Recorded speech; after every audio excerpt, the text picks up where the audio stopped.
কালকি market বড় gap up open হতে চলেছে। হ্যাঁ, মার্কেটে ব্লাড বাথের পর মার্কেটে একটা বড় গ্রিন ডে আসতে চলেছে।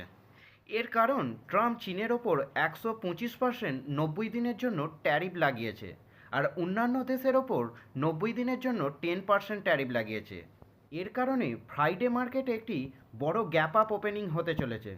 চলুন তাহলে কালকের জন্য নিফটি এবং ব্যাঙ্ক নিফটির ইম্পর্টেন্ট লেভেলগুলি দেখে নেওয়া যাক।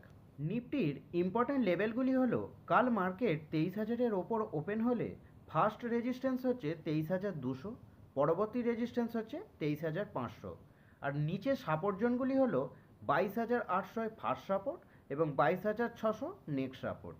আর ব্যাঙ্ক নিফটির ইম্পর্টেন্ট লেভেলগুলি হলো 51,200-র ওপর মার্কেট ওপেন হলে ফার্স্ট রেজিস্ট্যান্স হচ্ছে 51,800, পরবর্তী রেজিস্ট্যান্স হচ্ছে 52,300, আর ফার্স্ট সাপোর্ট জোন হচ্ছে 50,800, পরবর্তী সাপোর্ট জোন হচ্ছে 50,300।